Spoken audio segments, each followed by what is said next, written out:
Hi, it's Nikki here from Happy Hormones for Life, and today I'm super excited to have with me the amazing Dr. Libby Weaver. Now, Libby's joining us from Australia. I think you're actually from New Zealand originally, so we managed to get a time zone that suits us both. But I'm really excited because Libby is one of Australasia's leading nutritional biochemists. She's an author, a speaker, and an all-round sort of genius on women's health. And I've got her amazing book here. One of her books that I'm particularly interested in talking about is The Rushing Woman Syndrome, which is an amazing kind of, I guess, summary of women these days and what we're faced with, and what the challenges are. And I love the tagline, Libby, the impact of a never-ending to-do list and how to stay healthy in today's busy world. Now, we all need that. So welcome, Libby. Thank you so much for joining me. Could you please just kick us off by just telling us a little bit about your background and what you do? And that will give us a bit of context. Sure. Yeah. Thanks so much, Nikki, for having me join you. So, hi, everyone. A little bit of background about me, which sort of helps set the scene, I think, probably for the conversation I'm guessing is going to unfold here. So I originally went to university for 14 years, which I know makes me sound really thick and like I probably failed everything, but I very much loved learning, and I still do. So I originally studied nutrition and dietetics, and then did honours, and then did a PhD in biochemistry. So there's a lot of science in my background. But since then, I've worked with people one-on-one for just over 20 years. And that's really where the rubber hits the road. That's where you get to see what truly makes a difference in someone's life and also what doesn't. So I've combined my 20 plus years of clinical experience with my 14 years at uni to create what I call my 3-pillar approach. And those 3 pillars are the biochemical, the nutritional, and the emotional. So I look at absolutely everything through those 3 lenses, because I feel that it gives people a broader concept rather than just thinking, oh, is it just a nutritional deficiency? One of the questions I set out to answer really early on in my working life was, why do we do what we do even though we know what we know? Because it's not a lack of education that, you know, will lead someone to polish off a packet of chocolate biscuits after dinner. No one does that thinking, oh, I'm going to feel so fabulous after I do that. We do it, but we don't necessarily know why we do it. So I love looking at things in a really holistic way. I love that, and that's obviously what I'm all about as well. It's that linking things together and not just looking at your diet, because obviously people know kind of what's healthy, don't they? But they don't know what some of the impact on metabolism that those foods have, but they also don't know the lifestyle aspects as well. And this is one of the things that I've done in the last 8 years of being in clinic as well, is really recognizing that actually it's not often, yes, it's food is incredibly important, but if we don't manage that lifestyle, that stress element, then, you know, nothing we do on the plate is actually going to make that much difference. So I want to get into that a bit deeper, but before we do that, tell me a little bit about the book and explain what Rushing Woman Syndrome is for people that haven't heard of this before. So, Nikki, it was actually the name I gave a book I wrote in the year 2011. And so it's not a medical condition. I think it's important we say that. It was simply based on my observations of what was back then in 2011. It was very much an emerging trend in women's health. I was noticing such changes in the patients I was working with the intensity and the severity of particularly their sex hormone imbalances, and then the consequences of that. It had really escalated. And I just, without doubt, the impact of the constant and relentless production of stress hormones on our sex hormones was really where the interplay was that I was trying to address. So I wrote Rushing Woman Syndrome about that, about the way stress impacts our whole endocrine system, including our sex hormones and thyroid function. However, I've had many women over the years say to me, well, Libby, I bought that book, you know, probably a decade ago, but I still haven't had time to read it, which is really typical of a rushing woman. And so recently I did create an online course called Overcoming Rushing Woman Syndrome, because I want people from all over the world to be able to reach this information in a convenient way. So I want people to really get to the heart of why they rush, because it's entirely possible to have a very full and thriving life, but not suffer the consequences of the relentless production of stress hormones. So I think it's important to make that distinction when we talk about retiring from Rushing Woman Syndrome. It's not about just, you know, sitting on the couch or sitting on top of a mountain and meditating. It's how we are responding to the stress stimuli that makes all the difference. Yeah, it's not about completely stopping, is it? It's about guess, fitting in a different attitude and mindset, and actually fitting in some slowness, isn't it? Very much so. And understanding what has led us there in the first place. So rushing women will typically experience what I have come to call sympathetic nervous system dominance. So don't worry about, listeners don't need to worry about the big silly words, but there's a part of our nervous system, which is the autonomic nervous system, and it's not under the control of our conscious thoughts. So there are two all that means is we can't boss it around. And it's the autonomic nervous system is responsible for how quickly our heart beats. If we cut ourselves, we don't have to talk to that cut and say, come on, you can heal. It just heals itself. That's all driven by the autonomic nervous system. And there are two branches to that autonomic nervous system, the sympathetic nervous system, which is the fight or flight response. So I call it the red zone. And then the opposite arm of that is the parasympathetic nervous system, which is the calm arm of the nervous system. And I call that the green zone. And rushing women, it's as if they get stuck in the red zone. They get stuck with that fight or flight response switched on. And so part of what I explore in the book and also in the course is to help people to recognize what's leading them into that sympathetic nervous system activation. And so let's do fewer of those things so that we make fewer stress hormones in the first place, even though I know that sounds impossible, but we can touch on how that is possible in a minute. And then we also want to consciously activate the green zone, because remember a moment ago I said we can't boss around the autonomic nervous system. So the only way science has currently shown that we can activate the green zone, that calm arm, is to extend the length of our exhalation. So when we breathe out let's say we breathe in for 4 counts and we breathe out for 6 counts, if you do that a few times, you will communicate to your body that you're safe, because we would never breathe with that pattern if our life was truly in danger. Because not that long ago in human history, the only time we ever made adrenaline, one of those stress hormones, was literally when our life was in danger. And not enough time has yet passed in our evolution as a species for the body to be able to discern between the adrenaline we make when when a car's driven out in front of us and we have to suddenly slam on our brakes, versus the caffeine we might have circulating because of, block your ears, too much caffeine, or our perceptions of pressure and urgency. To the body, all that adrenaline is the same. And so it's going to then respond accordingly to that. Oh, that's incredible. You've already dropped a nugget in there in terms of how we deal with stress hormones and that exhalation. And I've never actually heard it explained like that before. It makes complete sense to me. So that's brilliant already. Thank you. So how would somebody recognize themselves as a rushing woman? What are the kind of symptoms we need to look out for? Well, you sort of feel overwhelmed really often, and you have moments where you just think, is this really what my life is supposed to be like? You feel like there are never enough hours in the day. You crave coffee to the point that if someone like you or I, Nikki, said to them, I need you to take a break from caffeine just for a month, they wish they'd never met us. It's all like they're really hooked. It's not just, oh, okay, I could give it a go. They really resent the idea of having to take a break from caffeine. So they really love that caffeine fix. Their heart races and they might not necessarily understand why their heart's racing. You sometimes notice it when you're falling asleep.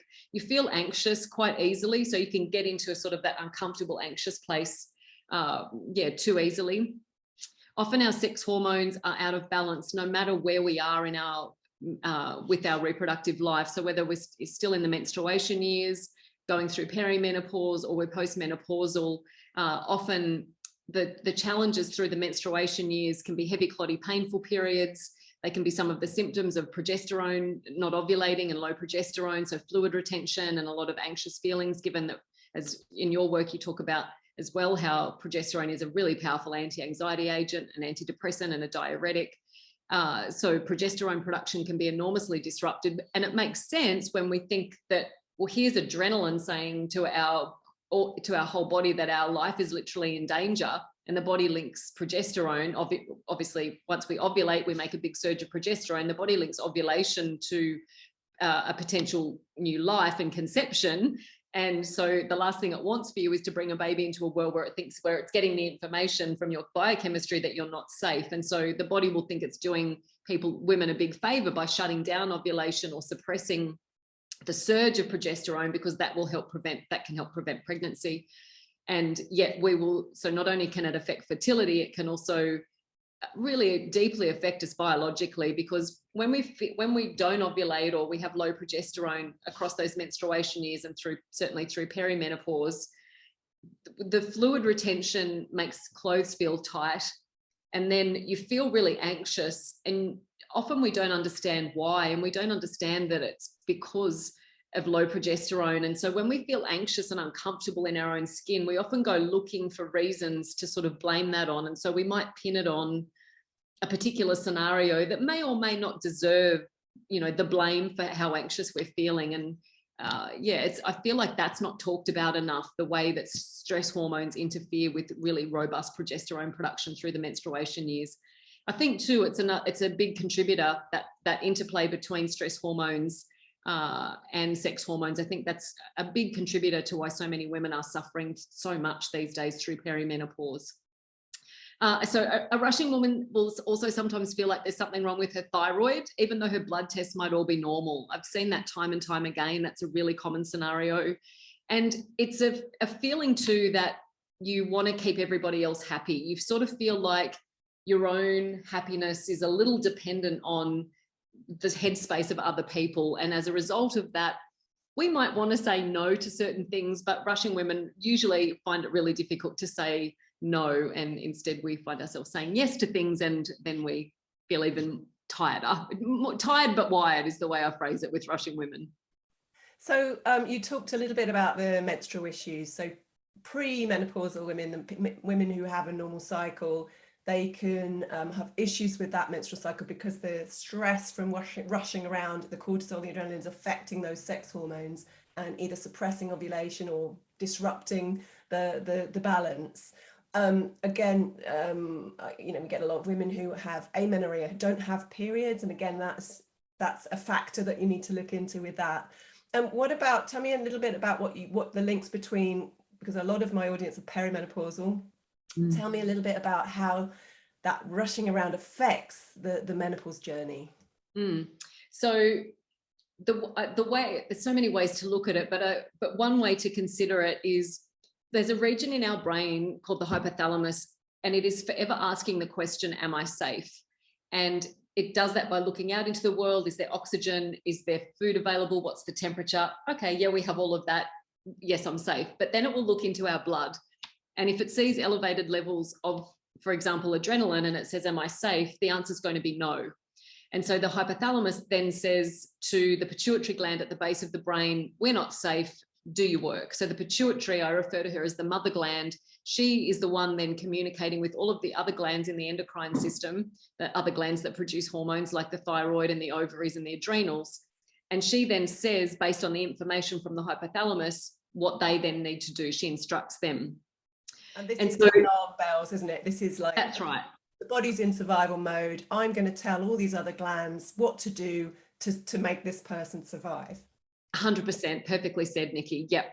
And so, and in a minute, I think listeners will hear how we can through perimenopause, we can start to feel like everything needs attention. You sort of think, well, my sex hormones probably need support. But when I read an article about the thyroid, I think, oh yeah, I tick that box as well. It sounds like my thyroid's probably not working properly. And I've heard about burnout. And so, yeah, I think my adrenals are a bit burnt out. I hear that a lot. And so you sort of don't, a lot of women I don't think know quite where to start.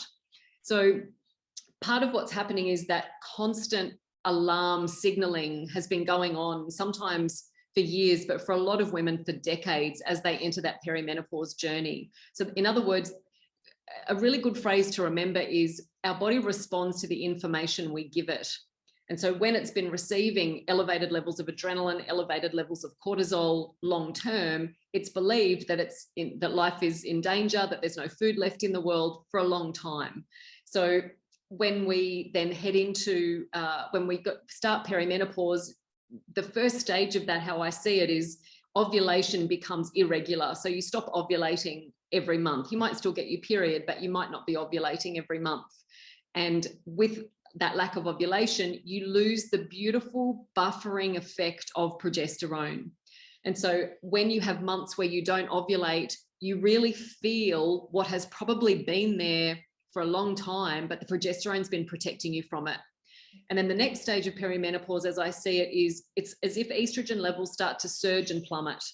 And so the liver obviously is responsible for detoxifying estrogen before we're able to eliminate it. And so for a lot of women at that point in their life, they might be going through perimenopause in their mid-40s, for example. And at that point in their life, they've asked a lot of their liver, whether that's through the regular overconsumption of alcohol or bucket loads of biscuits or whatever it is, but there've been lifestyle choices that they haven't just done here and there. It has a cumulative effect very gradually over our life. And so then when sex hormones like estrogen start to fluctuate and plummet, the liver has an increased workload. And it's almost like the way I get people to picture it is that it's almost like it can't keep up with the load. And we can, at that point, sometimes start to recycle estrogen.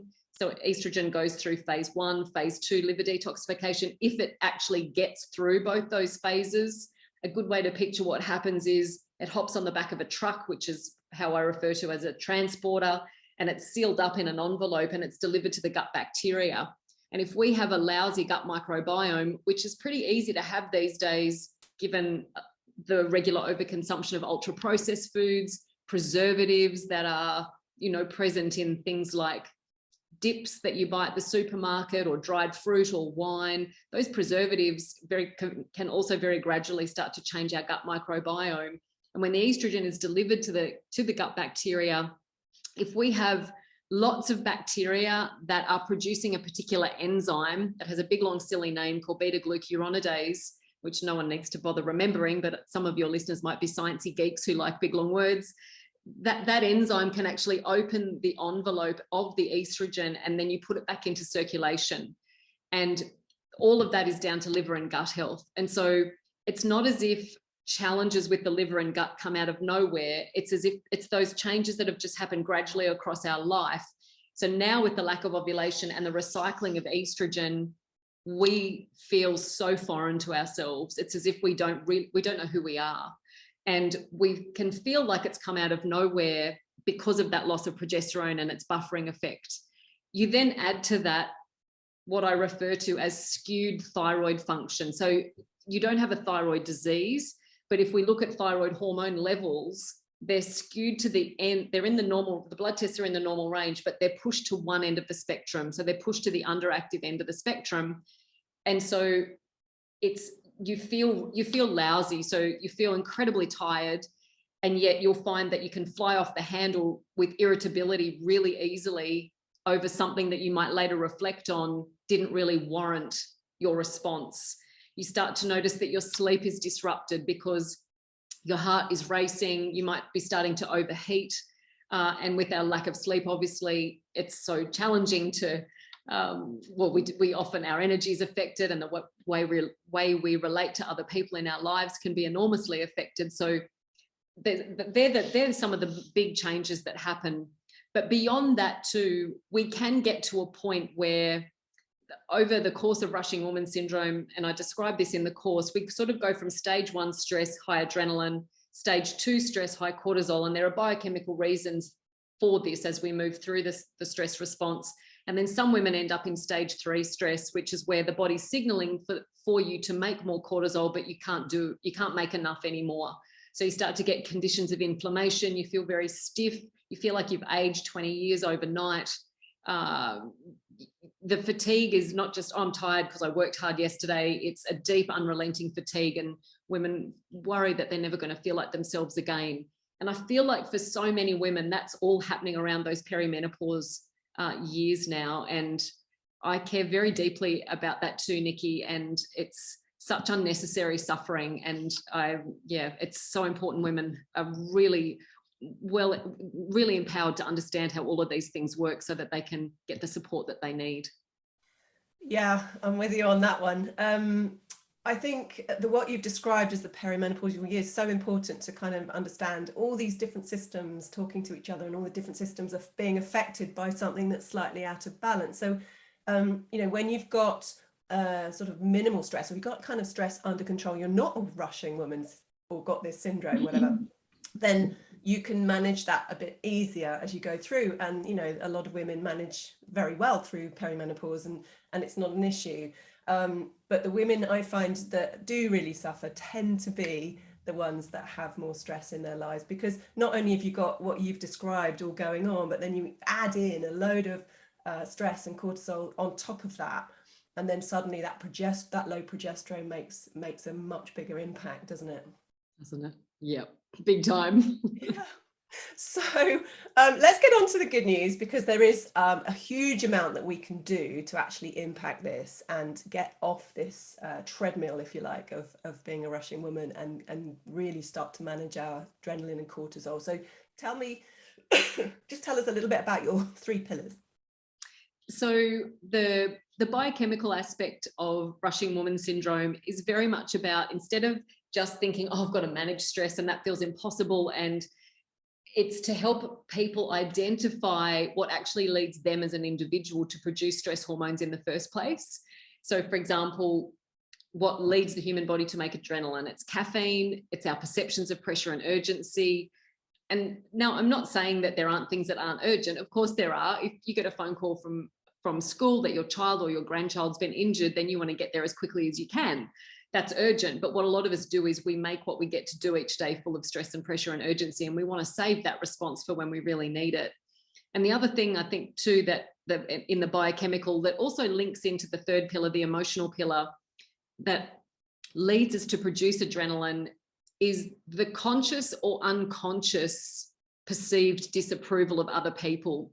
So I'll give you an example, Nikki, that I've heard many, many times over the last 2 years while a lot of people have been working from home.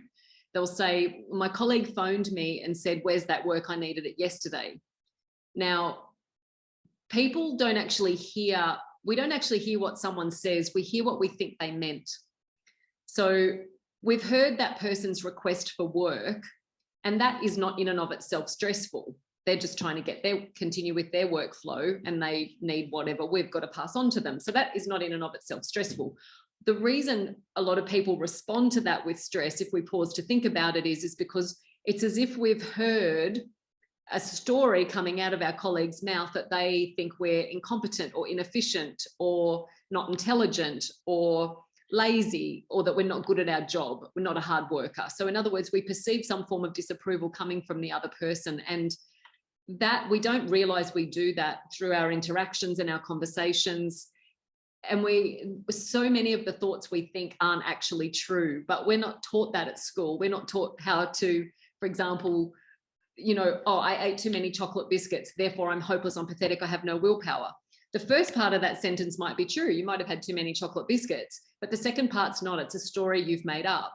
And it's the second part of the sentence that will lead you to go back and do it again the next day. So it's far more helpful to recognize and to catch ourselves in the act of the stories we tell ourselves about who we think we are or how we think other people see us.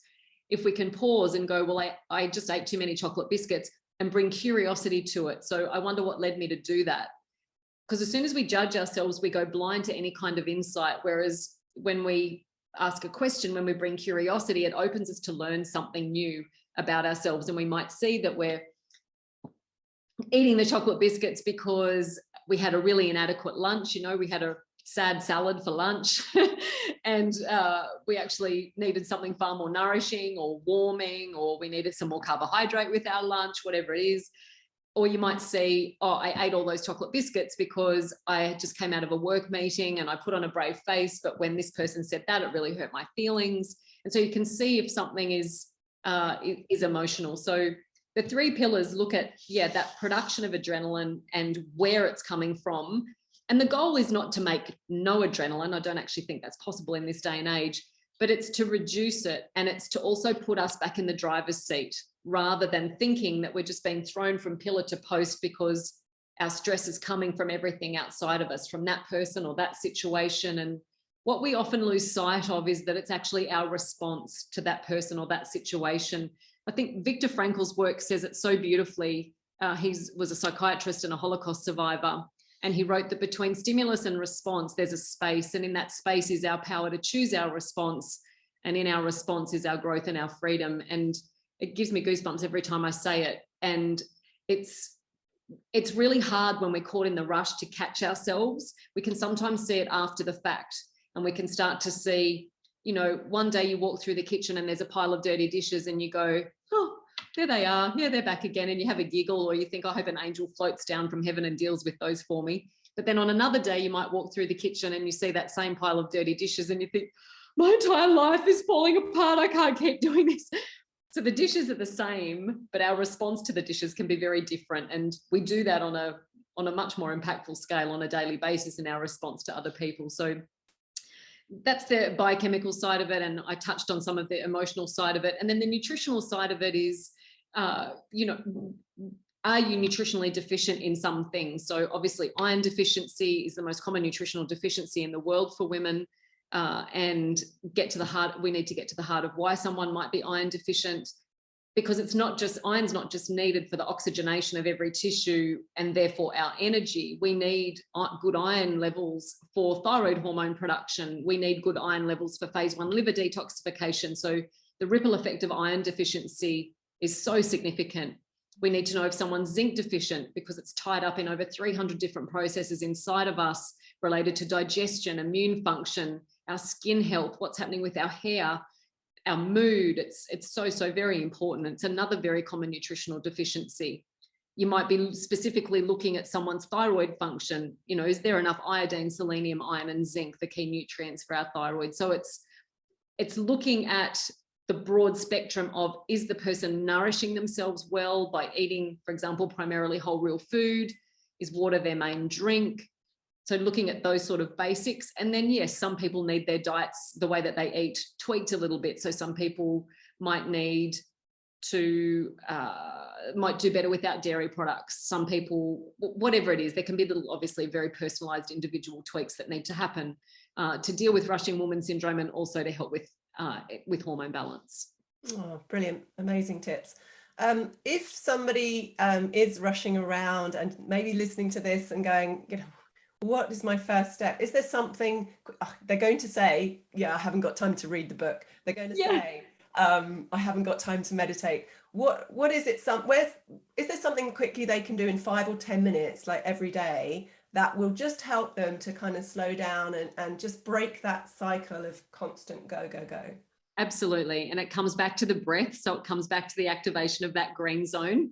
Yeah. So breath focused practices are beautiful, but it's, you know, you might go off to restorative yoga twice a week. That's only 2 hours out of your big long week. So what are you doing for the rest of the time? So I'm a big fan of encouraging people to get rituals in their day or their evening or both that remind them to become breath aware. So it might be when you first get up in the morning and you boil the kettle to make lemon juice in warm water, of course. Instead of racing around and doing 65 jobs while the kettle boils, you stand with the kettle, gaze out the window, look at the sky, and breathe diaphragmatically for as long as it takes the kettle to boil. Or it might be when you're stuck at red traffic lights, instead of checking your phone, that's your reminder, 20 or as many long, slow breaths as I can do while I'm sitting at red traffic lights. Or if you have a desk job, you might be sitting at a computer, you can see the clock on your computer. So every hour on the hour, you do 20 long, slow breaths as you sit at your desk. Because as you retrain yourself to breathe diaphragmatically and to breathe slowly, so for example, instead of breathing 14 to 20 times a minute like most adults, it's really wonderful if we can get that down to about 6 breaths per minute. And we can do that. We just need to remind ourselves how to do that. And when we retrain ourselves through those little rituals that we can easily incorporate in across our day, you start to feel it then when you come out of that parasympathetic place, when you go back into the red zone. And there's nothing wrong with going into the red zone at times. It's fine. Really healthy people have a very balanced nervous system where they swing between the red zone and the green zone. It's just that rushing women get stuck in that red zone and really need to focus on activating that green zone to pull themselves out of that place. So those breathing rituals can be really helpful. And when you say diaphragmatic breathing, can you just remind us what that is? Great, yes. So to begin to remind your body how to do that, if you place your hands one on top of the other just below your navel, and then when you inhale through your nostrils, and you might count slowly to 4, so you're inhaling for 4, and as you inhale, your belly expands, so you're pushing your hands forward as if you're inflating a balloon. And so the only part of you right now that's moving is that lower part of your abdomen, not the upper part of your chest. And then at the top of the breath, there's a gentle, you don't hold your breath, there's just a gentle pause and then a slow exhalation. So you might count to 6 for that. And as you exhale, your belly shrinks back towards your spine. And it's just that gentle, so that's very basic diaphragmatic breathing. As you progress through, some people's bellies won't move for weeks. Women will write to me and say, I've been doing the breathing for 3 weeks and my belly still hasn't moved. I can't get it out of here. And I think we sometimes walk around with our belly sucked in for so long, we don't want it to move, but we need it to move. So once you've sort of got that down pat, then you can start to expand it. And as you inhale, not firstly the belly expands, but then you bring it up higher and expand your rib cage and in all directions, and then slowly exhale from the rib cage back down and let the belly shrink back in again after that. So it's basically coming out, diaphragmatic breathing is coming out of upper chest breathing, because that's adrenaline driving that upper chest breathing. Oh, amazing. And if we could just incorporate that once or twice, as many times per day, but just starting off with once a day, just a session of breath work, it really, really, it has instant results, doesn't it? Just calms the whole system down, switches on that rest or relax system, and then switches off that cortisol. And yeah, you're going to switch it back on again. But if you can just get that balance a little bit more in favor of the green zone, we're on our way to feeling better, aren't we? And the thing with that is, it's not just the instant feeling better, it has a long-term effect on all the other hormones, doesn't it? So it's something that we all need to focus on, if nothing else. Yep. Absolutely, Nikki. Beautifully said. So much, Libby. You're a wealth of information. I've loved it. I'm sure we could talk all day about this. But just tell everybody where they can find out a little bit more about your work, and obviously your book's on Amazon too, isn't it? Oh, it is. Yeah. Thank you so much. So my website is drlibby.com. So drlibby.com. My Overcoming Rushing Woman Syndrome course is on there. I also have a course called Detox by Dr. Libby, because efficient detoxification pathways are also really important for our health and energy, but also for hormone balance. There's a huge amount of free information as well on my website. So yeah, jump on there and find some things. I have written 13 books. One of them is Rushing Woman Syndrome. So there might be a title as well that appeals. So thank you, Nikki. Amazing. Thank you so much. Such great information. And I'm sure the listeners will be really, really fascinated by everything. So thanks again, Libby, and we'll see you soon.